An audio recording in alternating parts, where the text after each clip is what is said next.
Hi everyone, it's 5 o'clock on Friday night here in Melbourne, and special thanks to Linda from Banjo's Bead House. Linda has handed over the reins to me tonight to do the Facebook Live and the very first one for Seed Bead September. And I'm really excited and thankful for the opportunity to get on and show you some techniques around brick stitch and fringing. So I will actually flip the camera around shortly so you get to actually see my desk and what we're going to be working on. But essentially we're going to be looking at two different styles of brick stitch. So this is one version here where I've done brick stitch off a tortoiseshell frame. So you can see that particular one there. And the other model we're going to look at is actually using a brick stitch based triangle and some fringing on that as well. And one of the things that I'm actually going to go through with you today is the difference between using fireline in fringing or 1G or NIMO. So I'm actually using both of those threads in our projects that I'm going to show you tonight. I've actually already started the brick stitch triangle that the base of the earring fringing will come off, so I won't be going through that tonight, but it's essentially just a triangle of brick stitch beads. So it is something that's pretty easy to follow, and you can find lots of tutorials for that type of thing on YouTube. But what I'm going to do is go and show you how to actually do the fringing on that particular piece as well. So once again, thanks so much, Linda, for asking me to do this. I'm really excited to get on and do this particular project and show everybody today. So bear with me one moment while I just flip the camera around and get everything over my desk. And if you've got questions, by all means, just ask. I'll do my best to answer them. This will go for probably 45 minutes to an hour. So bear with me. If you want to come through to the end, that's great. If not, this will be available on Linda's website, on her Facebook page at the end of the session.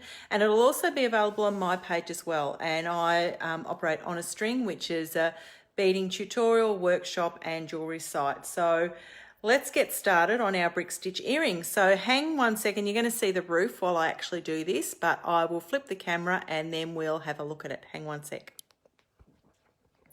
So you can see my bead mat actually here in front of you, and I will do my best to keep my hands and my work that we're actually doing today as much as possible in the screen. So if it gets to the point and you can't see something and it's not clear, by all means pop something in the comments and let me know so that I can move things into screen for you as well. So this is really exciting, and I'm really, as I said, really thankful that Linda has asked me to actually do this today.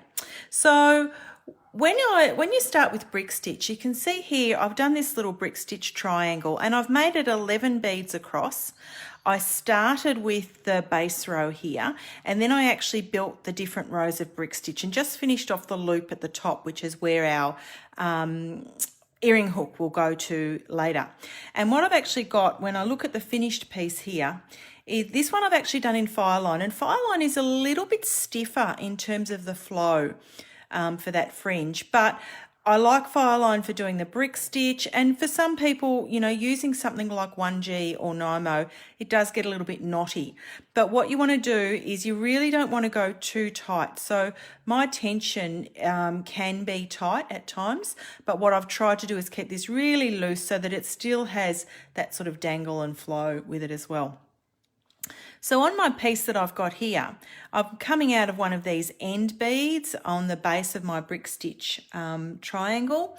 And then the trick with making fringed and flowy earrings is to actually have a graduated look. So you can see here, I've actually got, this sort of chevron pattern happening because of the way that I've counted out the beads.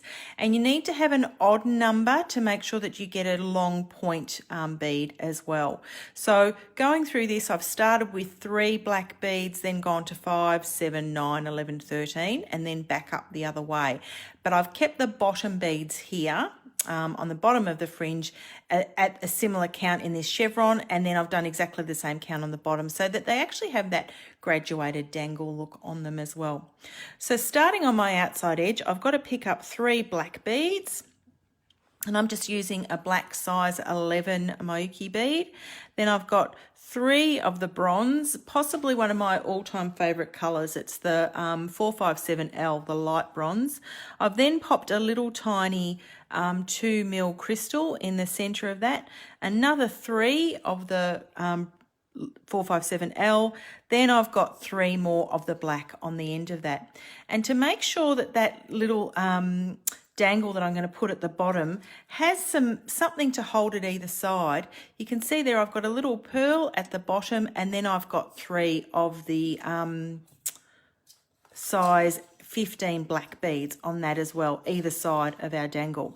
So I've got 3, 6 with the crystal in the middle, and then 3. The next bead that I'm going to pick up is my little 2mm pearl here. So I've got some little tiny, hello Alex, nice to see you here, some little tiny 2mm pearls there. So that's just at the end of that little bit of fringe. 3 of the size 15 black beads, and then I'm using these little tiny daggers that are black and gold combo, so they've got a gold on one side and a black on the other. Then I'll just pick up another 3 of those size 15 beads as well, and then bring those up so that they're actually going to then sit either side of that dagger. So I actually now go through that pearl and then back up all of those beads again to the very start. Now this is the trick when you're actually doing this brick stitch fringing, in that you don't want it to be too tight. I really want this to have a bit of looseness in it. So one of the tricks that you can actually do is just make sure that your thumbnail fits in between that sort of last bead and the bead that you're attaching it to. So there is a little bit of movement there. If I draw it too tight, it actually then will buckle the beadwork.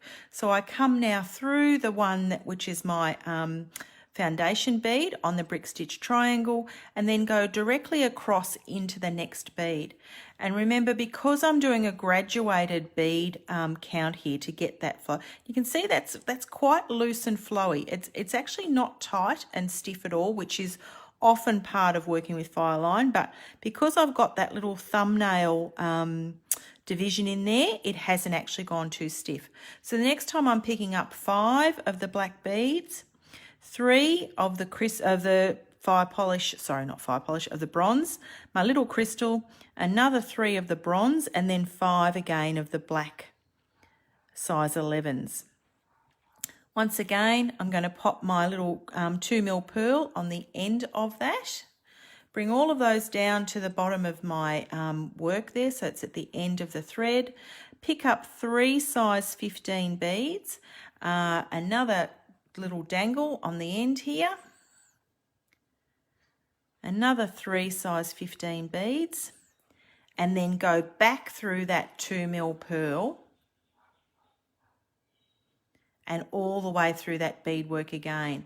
Again, remembering not to go too stiff with this. I've sort of just gently pulled that down the beadwork, down the thread path, and then come back through all those beads again. So once again, as I said, I will show using the 1G off a brick stitch frame. So when I go on to the next piece, we'll actually do that. And it's a shame it's not like, you know, smell-o-vision and, you know, you can't touch and feel it yourself. But you will notice that the flow of the 1G is much smoother than what the fire line is. And there you go, I just broke my thread with fire line. You know, this is a real life class, so you can see things actually happen in this case. So I am actually just going to join that thread, because one of the things that I think can be a bit challenging sometimes when you're doing fringing is joining thread midst of a fringe. So you really want to try and have your join so that it's not right in the middle of your fringe at any point when I'm actually doing the fringe. And I'm using the method where I actually just touch the lighter on either end of the fire line there and pull that knot really tight like that. And I just run my thumb and forefinger over that knot to get any sort of lumps out of it. And that's usually a pretty strong knot and will hold. So I come back now through again that foundation black bead that's there on the base of my brick stitch triangle, when I can untangle myself, and pop that through my beadwork. As per usual, if you've ever done any of my classes, you'll know that I generally try and prefer to use as large a needle as I possibly can. So I'm using a size 10 needle to do this. If it becomes problematic trying to get that knot through that beadwork, etc., then I could potentially go to a smaller needle, but yeah, I will do my best to stick to that biggest needle as long as I possibly can. I just find them easier to maneuver. So you can see again, I actually haven't gone too tight with that particular fringe. I sort of just put my thumb and my thumbnail in between that base foundation row and the top of the fringe, just to make sure there's a little bit of movement in there. Now again, I'm doing the odd numbering again. So this time I'm doing 7 of the black beads, 3 then of the light bronze, the little crystal again, pop one on there, another 3 of the light bronze, and then another 7 of the black beads. So this might be a bit boring if people are watching this, but I hope it's not, and by all means, but ask me any questions about, you know, how I do this type of thing or beadwork in general, and I will do my best to answer them. And I'll pick up, oh sorry, I missed my little pearl there at the end. I'll pop the pearl on, another 3 of the black size 15 beads, pick up my little dagger, and again the 3. So those 3 little beads either side, they form a really nice triangle over the top of that dagger. And it, you know, it actually, if you just did your thread down either side of that, it'll look a bit untidy, but at least with the 3 little beads either side of it, it actually makes it quite a neat look. I'll then go back through all the way again through that fringe, and fringe is, it can get a bit tangled at times. You know, you generally are working with quite a long thread, so it is sometimes a bit tricky to make sure that you keep your thread untangled and out of your beadwork, etc. But the end result is so swishy and flowy, and it's really lovely to see those. So again, I'm not pulling that too tight. You can see there I've got a little bit of a gap there between my foundation and my fringe, just so that it's got that flow happening as well. And there's that little knot giving me the you-know-whats, but I'll just pull that through, hopefully. It's really all about where I've placed it into that thread. It's potentially trying to pull its way between a thread, and I may have actually split that. So I'm actually just going to undo that and try and put that thread again through that beadwork and make sure that I put it into the bead hole as opposed to into the thread, because splitting the thread is a bit of a pain when you're doing that. So I'm really just trying to avoid splitting that and putting that needle right into the hole of the bead. So let's see how I go this time. So that's directly into the hole of the bead. And oh, see, look how much easier that came through. So just be mindful that, you know, splitting your file line can make things a little bit challenging. Again, you can see I've got that little tiny gap there between the foundation bead and the fringe, and I'm not pulling that too tight. I'm making sure there's a bit of looseness in that. Again, I'm picking up an odd number of beads. So 1, 2, 3, 4, 5, 6, 7, 8, 9 is my count this time. 3 of the 5 of the bronze, 1 crystal, 1, 2, 3 bronze, and then 1, 2, 3, 4, 5, 6, 7, 8, 9 of the black. Again, I'm picking up the little 2mm pearl. Hi Kelly, nice to see you here as well. I'm picking up 3 little black 15 beads and then popping the little dagger onto the end of that. And eventually I'll get to the point, I'm nearly there where that, I don't know if you can see that knot just there. I'm nearly going to be finished with that knot shortly, so that'll be nice. It won't be as annoying. 3 of the black 15s again, come back through the pearl. And then all the way through that beadwork. And this little fringe, you know, they take a little bit of time to do, but it's a pretty effective way of creating a long dangly earring And you know, I love the idea of a long, loose, flowy earring as well. I think they give you lots of movement, and they create a really nice look when you've got that, you know, flow happening with your earrings. So fringe is a great way to get that look and effect. Another one, of course, is tassels. I think I'm pretty well known for using tassels in a lot of my work, and I love the feel and the flow. So I've just pulled that through that knot. Oh, look, I'm nearly done with it, and come back through the beadwork again. So I've got 4 fringes and I've got 11. So I need to actually do one more count. So this time it's 11 of the black size 11 black of 11. 1 2 3 4 5 3 6 9 10 11, and the black that I'm using here is the 401 shiny, not matte. So I like using all different sorts of beads, but I particularly like that shiny black bead. I think they're a gorgeous one to use with my 3 bronze, the crystal, and the 3 bronze again. 1 2 3 4 5 6 7 8 9 10 11. How many have I got on my needle there? 3 4 5 11. So my next bit then, of course, is my little pearl. 3 of the size 15 beads. Pick up the dagger. 3 of the size 15 again, and then go through that pearl. This gets easier very soon when I start coming down the other side, and we then have smaller counts of beads to make as well. So I push that needle all the way through. I think my knot, oh thank goodness, the knot has actually been dealt with now, so that's great. And of course it's a knot that you can't see, it is buried in the beadwork there.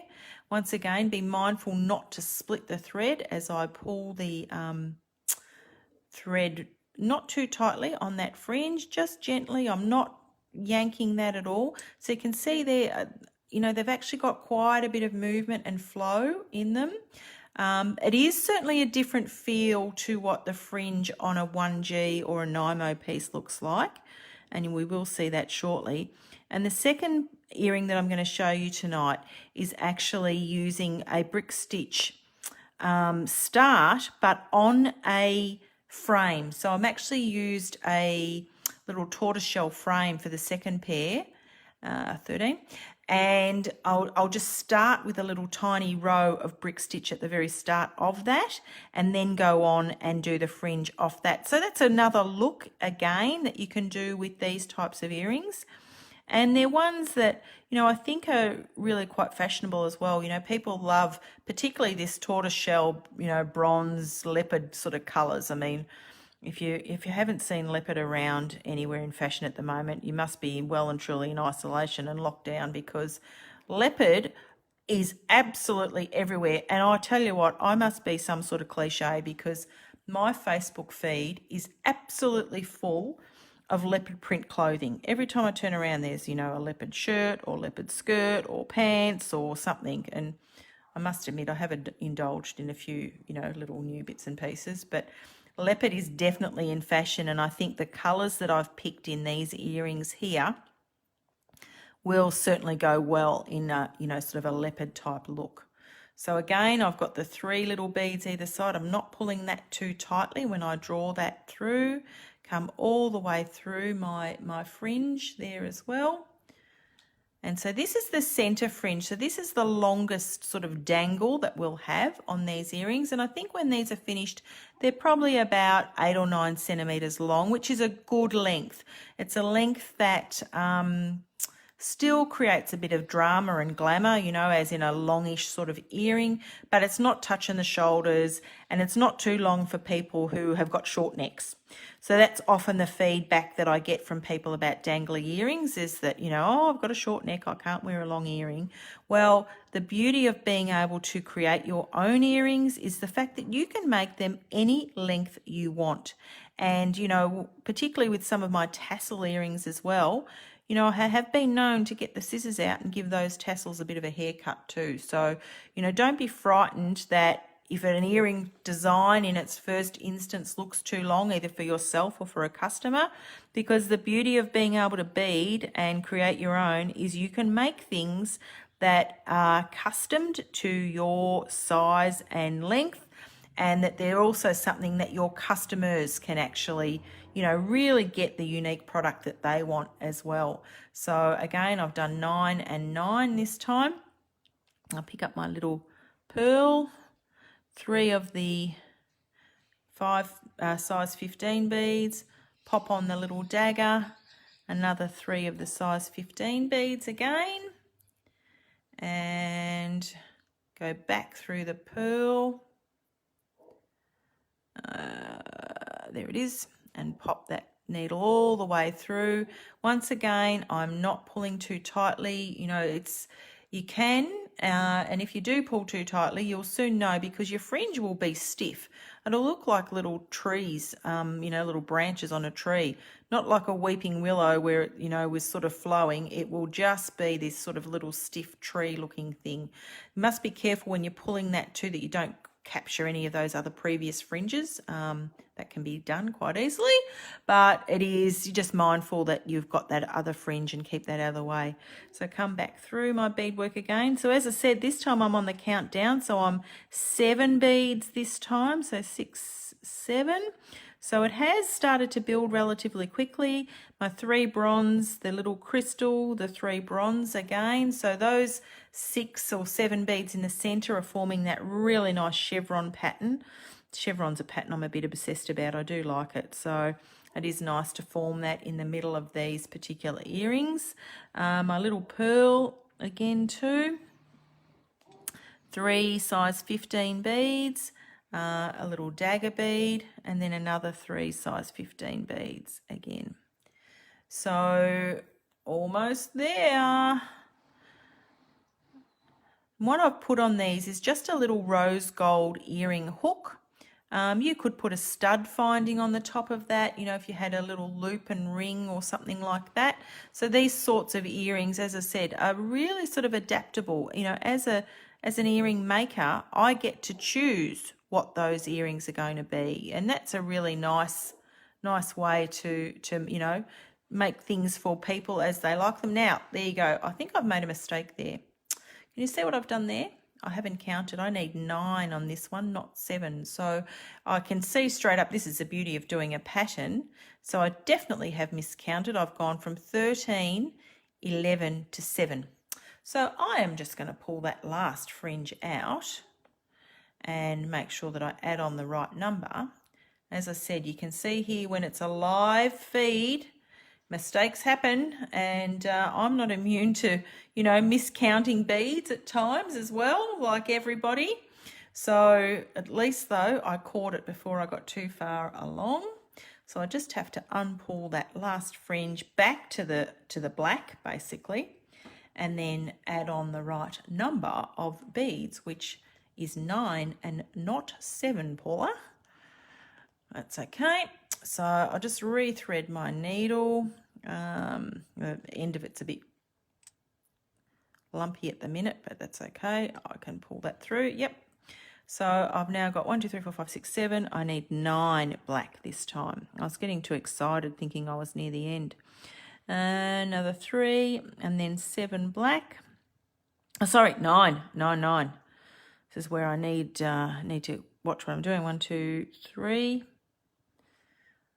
which is good. So there's my fringe, my little pearl, which is going to be where I rethread back through my fringe again.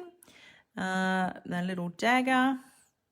As I said, these black and gold daggers, they look really good with this piece, because one way you'll look at them, they'll be black. Another way you look at them and they're gold. So they create a bit of movement when you're doing a fringe. And you could use any sort of daggers on this. Some of the daggers have 2 holes. So if it was a 2-hole dagger, I'd probably do a little bit more of that sort of side bead going down either side of them. But these ones are actually only a 1-hole. So I didn't have that choice, but again, not pulling that too tightly. So you can see there I've got a little bit of movement in my fringe. Come back through that bead. Now I'm down to 7, definitely 7 this time, not jumping the gun like I did before. 1, 2, 3, 4, 5, 6, 7. 1, 2, 3. Little crystal, where have they moved to? Can I see them on my beadboard? There's one right there. You can see here I'm also a terribly messy beader. I often have stuff all over my board.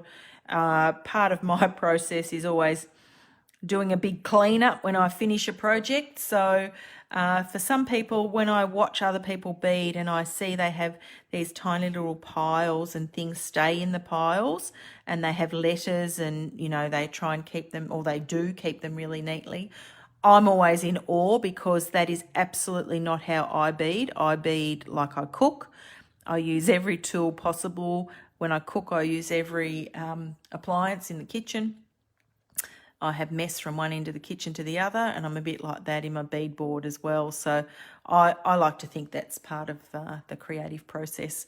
So yeah, not a neat beader at all, but I do like to try and keep my bead studio to a level of neatness, because then I can at least find where things are. So I'm now down to 2. I've got one more. So this next lot is 5 of our black beads. And the same in the bronze pattern again, and try and find my little crystals that have moved. There's one there. So I counted these all out perfectly before. So, excuse me, that was my son just trying to FaceTime me. So I'm not sure what he's ringing, but he can ring his father. 2, 3, my little dagger. I did tell his wife that I was doing this, so I'm not sure. He obviously has not communicated with her, but that's okay. He's actually up in Sydney, my son, so I'm really grateful, as I said to Linda, for, you know, sharing this opportunity with me. I'm down here in Melbourne in lockdown, so it is nice to see some people virtually on screen and do this sort of a project. So I'm down to the last one. So can you remember what we started with? We started with 3 of the black. Now I want 3 bronze. And there's my little crystal. 1, 2, 3 bronze, and then 3 black again. Have I nearly counted out exactly the right number? Huh, 1 short. My goodness, you wouldn't have read about that, would you, that I had exactly the right number out. So just 1 more black bead on my needle, and my little pearl. Where has that disappeared to? Oh, there it is right there. Pick up the pearl. So I did count out exactly the right number of pearls and crystals. 3 little black beads, 1 dagger bead again, the 3 little black beads. And on this last fringe again, I'm at the very last bead on my bead triangle there. Go all the way through my fringe. And again, not too tightly. I'm really pulling that just gently. When I get to the end here, part of what we're going to do is just finish off that by knotting it. But I want to make sure, you know, I've sort of got that thumbnail in between each of those fringes and the foundation. And that one is now finished. So I will just sort of run that thread up the side there of my beaded triangle, so that I'm not having the knot near the fringe, or the finish near the fringe. I'll sort of move that up into the beadwork. So it's now sort of done. And I'm just going to do a couple of little tiny half hitch knots in my beadwork here, just to finish off that earring. And what did that take me? 29 minutes. Well, that was only the fringe, because I had done the half start of it first. But, you know, it's a relatively easy project to get done. It's not terribly hard. And it is something that has, you know, pretty dramatic and immediate effect as well. So you can see there now, there's my fringed brick stitch triangle earrings. So there's 2.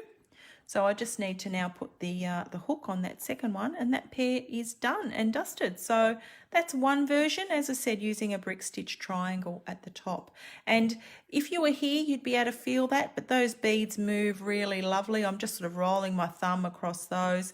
They do move. They've got a bit of flow to them, so that's not too stiff. So that's one version that we're looking at today. Now the second version I wanted to show you was using a frame as the starting point for your beadwork. So I've got these little tortoiseshell rings, and so I'm actually going to then do a little brick stitch thrill over the top, so that you actually get to, you do see some of that thread. Now I'm using a black Nymo off the cone. So there's different threads that you can get. 1G and Nymo are two of the sort of, the coloured threads that we use in beading. But Nymo actually also has a big cone as well. And the feel of this is quite different to the Nymo that's actually on the little reels. It's a lot silkier. And I only have this in black and in cream. And I do use this for things like fringing or bead embroidery, etc., when I want to use a cotton as opposed to a fire line thread. And because I'm doing fringe, I am going to do a relatively long thread to start with.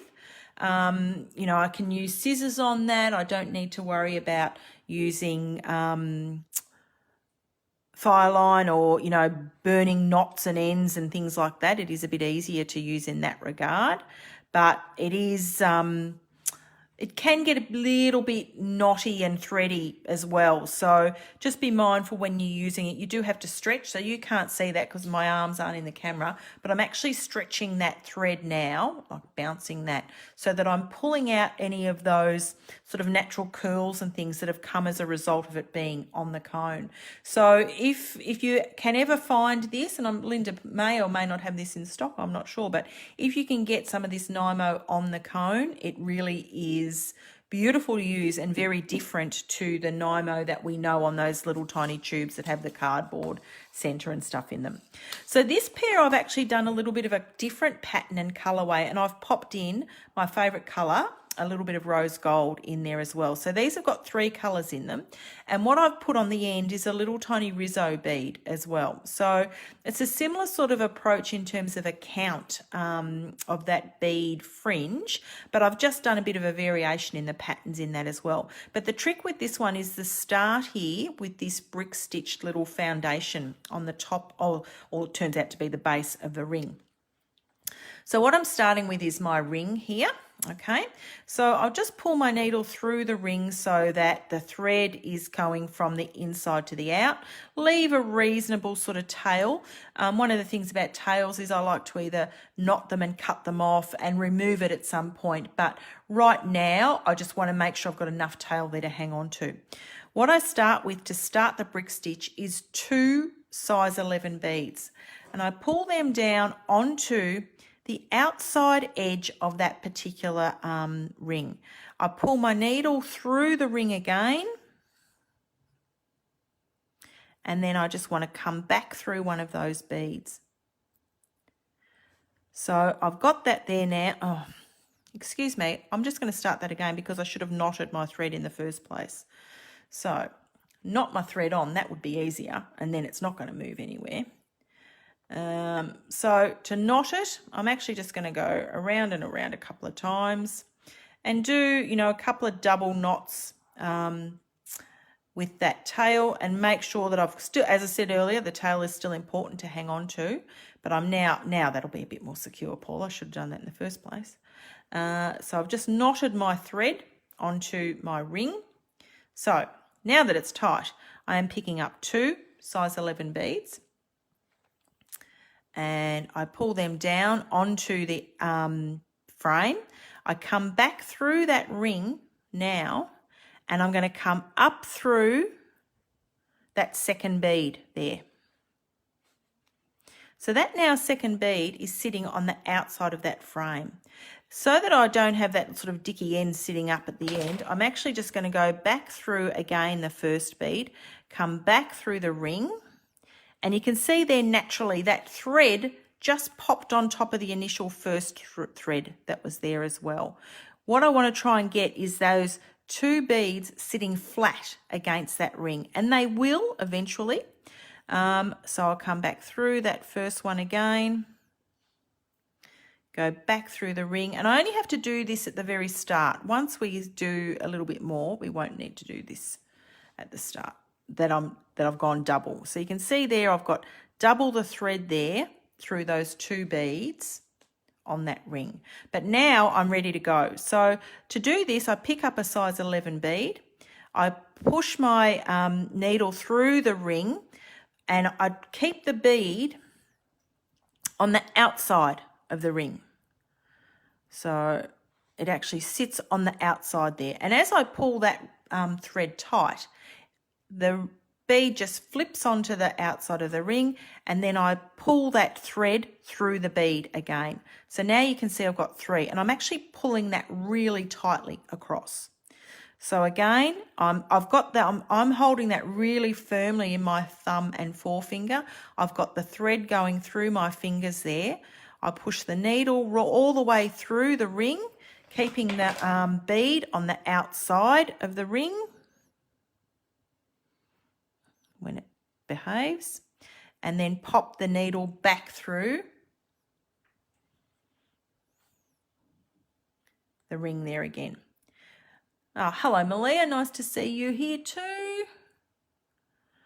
It's a bit hard for me to see on screen. Bring them closer. Is that what people are saying?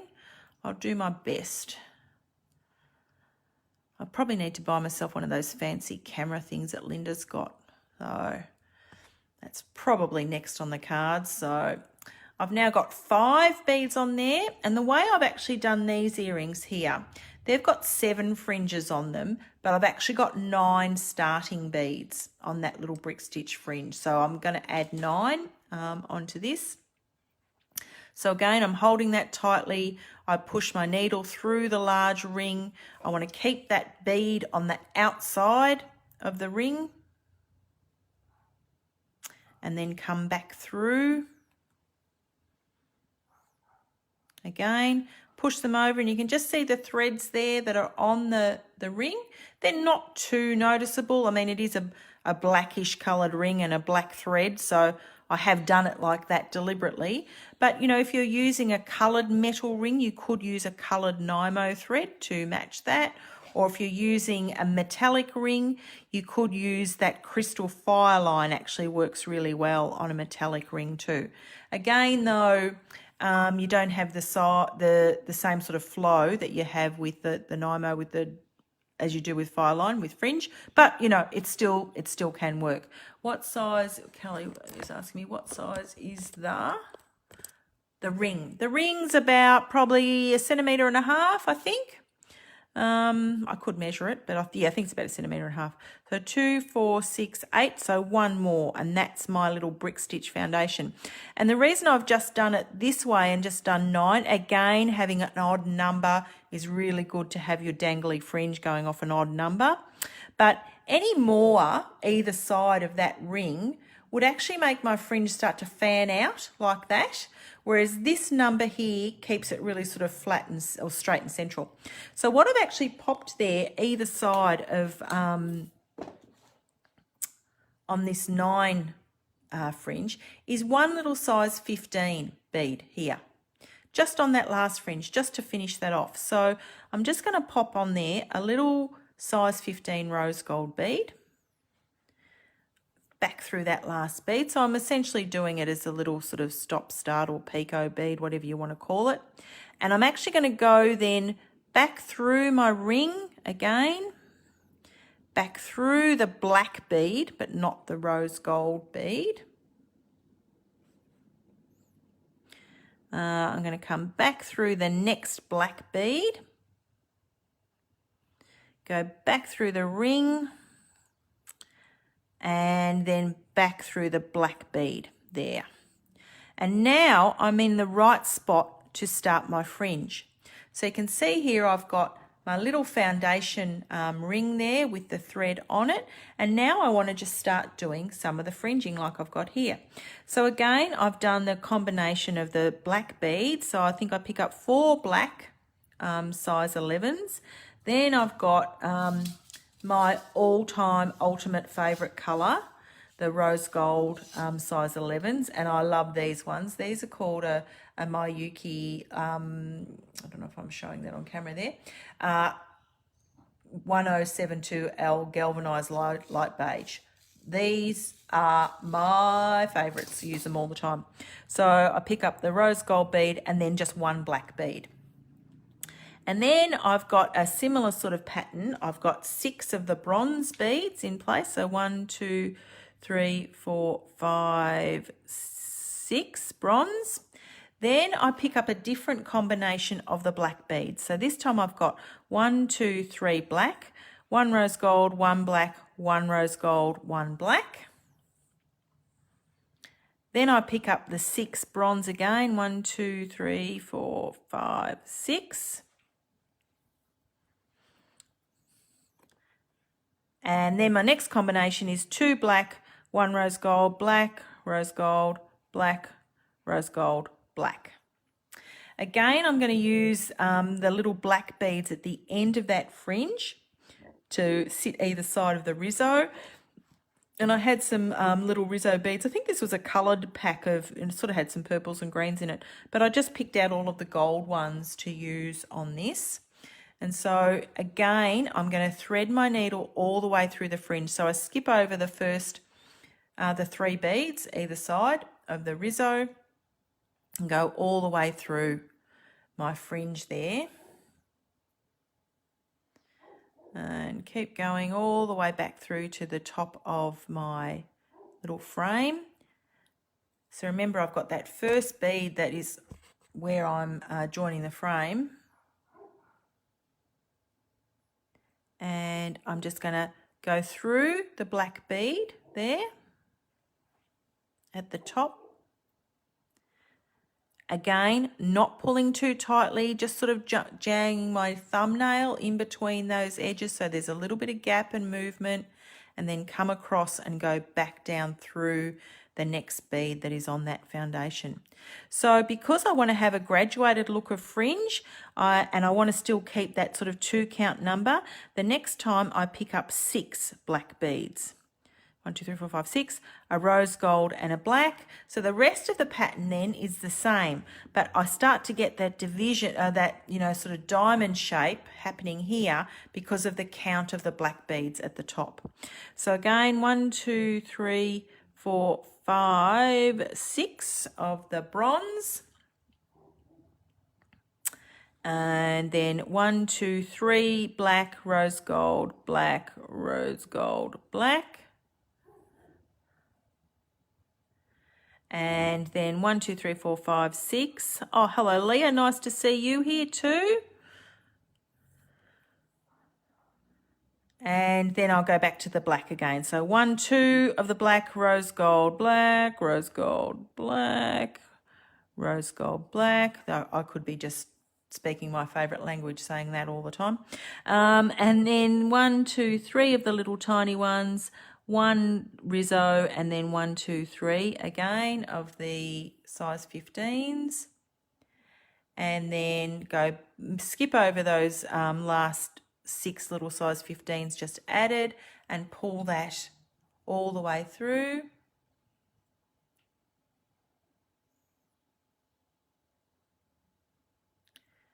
And go all the way through my fringe, but again, not going too tightly, keeping that really neat, and then come through the black bead.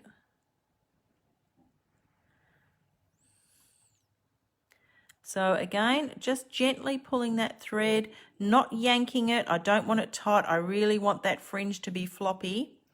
Then I come back through the black bead again.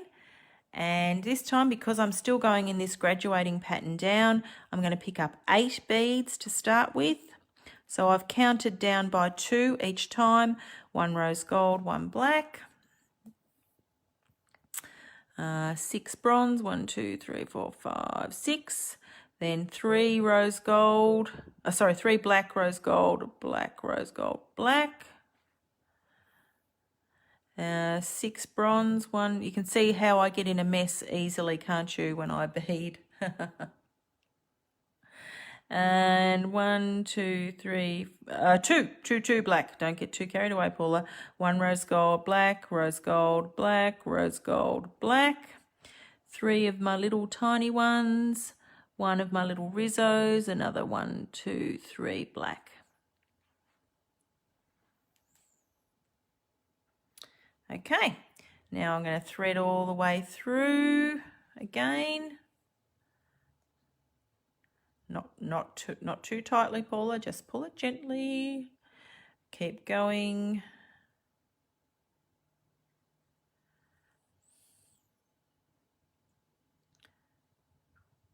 And, you know, be careful not to get a knot like I nearly had then, because it's sort of gotten caught on itself. This is a challenge working with a long thread, but saved that one.